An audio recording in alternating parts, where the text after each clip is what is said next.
Devon's 5 minutes away. Hello everyone. It is wonderful to see you all here today.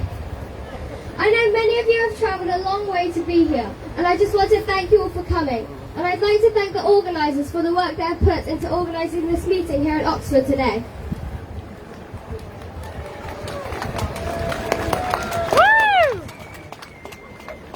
I could stand here and say more or less what other people are going to say about the effect of these 15-minute neighbourhoods, soon to become digital ID facial recognition zones.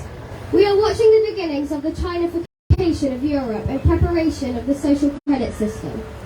Please raise your hands if you are aware that we live under what is called the British Constitution. If you are aware of that, please raise your hands. Okay, you can put them down now. And again, raise your hands if you're aware that we live under what is called... No. Okay, and again, raise your hands if you understand the meaning of constitutional law.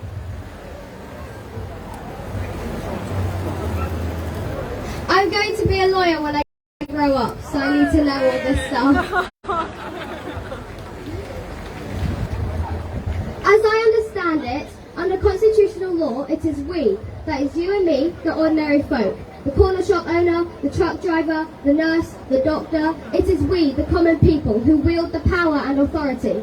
Is that not true? Yes! No, I am not. Okay, so the officials and city council have to do what we the people want. We the people are not slaves to these officials, and they are not our masters. Is that correct, or am I wrong? Yes! The MP, Andrew Bridger, last month said that the politicians work for us, not the other way round. He said that as he was kicked out of government by the corrupt politicians who have hijacked our government buildings.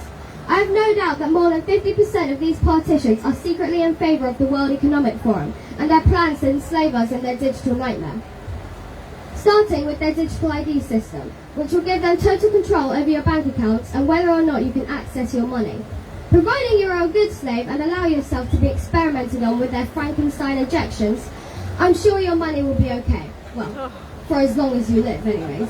I have no doubt about that. But if you dare try to stand up for your fundamental rights and freedoms, you will be punished. I have no doubt about that either. And the Oxford City officials are building this prison for themselves. How dumb is that? Woo! It's laughable that this idea will cut down on pollution.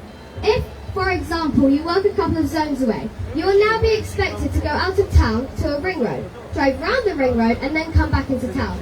So how can it possibly be about pollution? Yeah. Rather than cutting across the short way, a person now has to spend twice as much money on fuel and drive the long way round the city and cause twice as much pollution. And that will have a big negative impact on my carbon footprint tracker. So if I want to have good carbon score, it will mean stay home, don't go anywhere. Yeah. You can see where this is heading, can't you? Yeah. In a recent poll, it was claimed that 2/3 of the British people thought our government was corrupt. I think it's way, way more than 2/3. The greedy people have stolen our democracy and are now calling themselves politicians. And they have turned our democracy and our constitution into a tyranny. So what now? Some people ask me, how would you suggest we solve the problems of the world? And I ask, what problems? And they come out with a long list of things from homelessness to starvation, to wars, to energy crisis. And I have to stop them and say, look, the world has only got one single problem. If you deal with this one problem, all others will vanish. And they ask me, so what is it? And I tell them, you must deal with the greedy people. These greedy people are evil and are the one single cause of all the suffering on planet Earth. And until you deal with these evil, greedy people, things can and will only get much worse. The imposter, currently squatting in number 10, recently said that transparency was most important. And yet when asked about his £500 million investment in Moderna vaccines, he declined to answer. So clearly we live in a tyranny. It's very simple really. In a democracy, the people know everything about the government. But Rishi Sunak has pointed out to us that it doesn't work like that anymore. The transparency he talks about is one of tyranny where they, the greedy people, know everything about us, but we know little about them. The greedy people have amassed personal fortunes which, because they are the greedy people, they keep to themselves. They have stolen the financial resources of the world from all the people to themselves. In my world, my utopia, the leader would be a champion of love and peace and would be hailed as a king, not for the type of blood in his body, but for what he did for the people of his country, i.e., increasing the wealth and quality of life and keeping peace with other nations. For us, the normies, the common folk, we the people, they would be our champions. For example, Rishi Sunak and wife have control of £370 billion. In my world, it would be a crime for any person to keep or have to themselves at their own personal disposal, personal access to such a vast amount of the world's money supply. It would be illegal. Yes. Woo!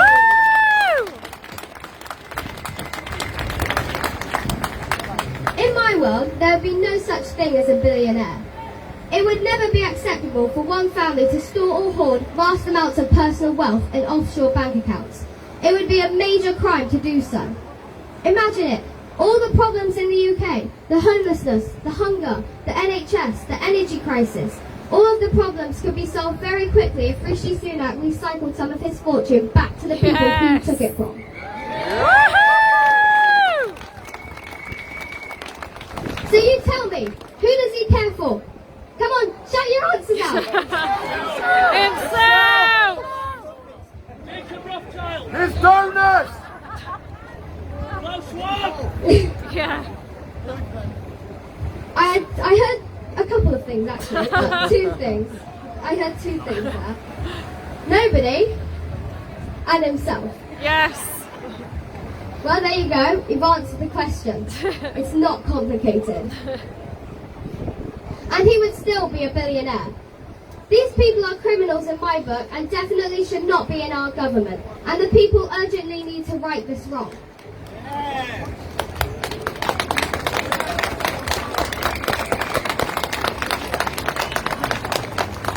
My advice to the British people is, do not trust this person to tell you the truth. He is a greedy person and only has his own selfish interests at heart. His pals at the World Economic Forum are quite openly calling us, we, the people, useless eaters and a waste of resources, adding, they do not need the vast majority of us. They don't need us. Well, quite honestly, I think the whole of humanity would be much happier and much better off without them crazy lunatics. Yay! We don't need them, and we don't want them. As long as Klaus Schwab is free, no one is safe. Woo! Then there are the foolish people. These are the ones who are helping to build their own prison and the prisons that their children will have to spend their whole lives within, being watched as digital slaves and tracked 24 hours, every second of their life where privacy will soon become incomprehensible. I'm speaking about those well-paid officials at Oxford City Council who think they have the right to force their madness on the rest of us. And then there's the destruction of local small businesses. Businesses that depend on the free flow of traffic and the freedom of the people to move around and go about their lives freely as they choose, in order for that small business to survive. I could talk about the ignorance of these investors in the creation of these prison systems. Large corporations such as Lloyd's Bank and organisations who are acting in shameful and ungodly ways through ignorance and through corruption. Organisations such as the Church of England, who I am sure would have no part in this if they knew where it was all leading. Again, we see the blind leading the blind. All I can think of saying is, oh my God. Do any of you know what is fast approaching? Let's say my friend lives in Zone 3 and I'm in Zone 1. If, for example, I went to my friend's house in Zone 3, my parents normally come and pick me up in their car. It only takes 10 minutes. So does that mean that they would have to go round the ring road and back into town again? If my mum or dad had to drive round the ring road, it would take 30 minutes, causing much more pollution and leaving a much bigger carbon footprint. They will say, you can walk home. Would that be safe for me to walk home? Me as a 12-year-old walking home in the dark alone. Is that really going to be safe? Then they will say, oh, don't worry about that. We've already thought of that. You'll be safe. We will have 1,000 cameras on the streets following you and tracking you all the way home.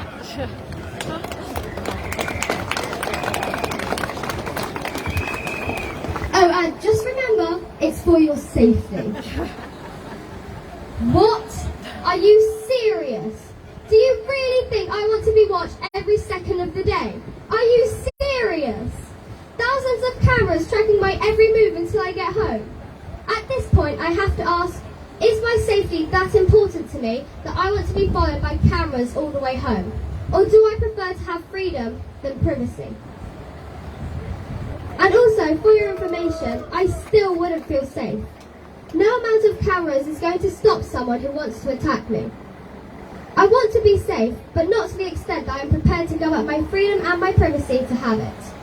Anyone who gives up their freedom for safety deserves neither.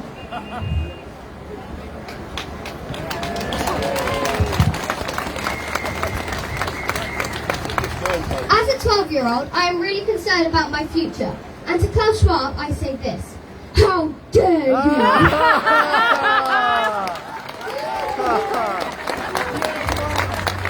How dare you steal my childhood and my future, and the future of all children by enslaving us in your crazy digital surveillance prison. We all know where this is leading, and by the way, Klaus, just for your information, I still think you're a complete nutcase. How dare you? Who do you think you are? To me, you are no different from a villain in a James Bond movie, attempting to hold the world hostage in your crazy transhumanist dystopia. And for what? To make more money? More profit? Is there truly any amount of wealth that will satisfy your greed? So people, listen. Make no mistake. These are the first steps of a dystopian reality called 15-minute neighborhoods. From a small seed, a huge tree can grow. Do you know yesterday the temperature was 7 degrees, but today it is 12 degrees. The greedy people are claiming that the zones are to do with climate change. Over the last few decades, the greedy people have managed to convince the people of the world that if the temperature goes up by 1 single degree, 1 degree, that all life will become extinct. How dumb have you got to be to believe that?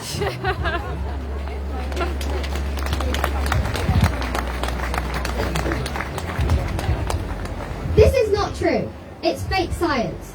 The same fake science that told us if we wear a cheap and pathetic face mask, it will stop us breathing in a virus. Climate change is nothing but a story created by fake scientists and the greedy people, and there is not a shred of truth in any of it. Recycling our waste is a good idea to save our resources and materials and to cut down on waste, but it has absolutely nothing to do with saving the planet. Climate change is being used to control us, to nudge us in the direction the greedy people want us to go. The truth is that the greedy people want total control over everything we do, everything we think, and everything we say. And they intend to achieve it by convincing everyone that climate change is a real danger, when actually there is no truth in that statement whatsoever. The truth has been turned upside down. Can you people understand why I am so concerned? You must deal with the greedy people and demand our constitution back.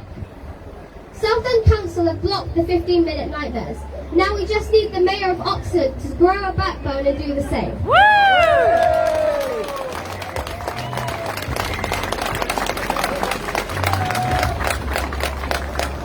In the meantime, I would advise the residents of Oxford demand an independent investigation into how the city officials got the figures, claiming that most people were in favour of these infringements on your rights to travel freely. You must demand an investigation. That will stop their plans in its tracks whilst an investigation is carried out. So, before you go home muttering amongst yourselves about the craziest, smallest conspiracy theorist you've ever seen, understand this truth. We no longer have a democratic government in the UK. Our government has been hijacked by greedy and selfish imposters posing as politicians. They believe they are better than us and masters over us. And until this problem is effectively dealt with, the tyranny will continue. Thank you.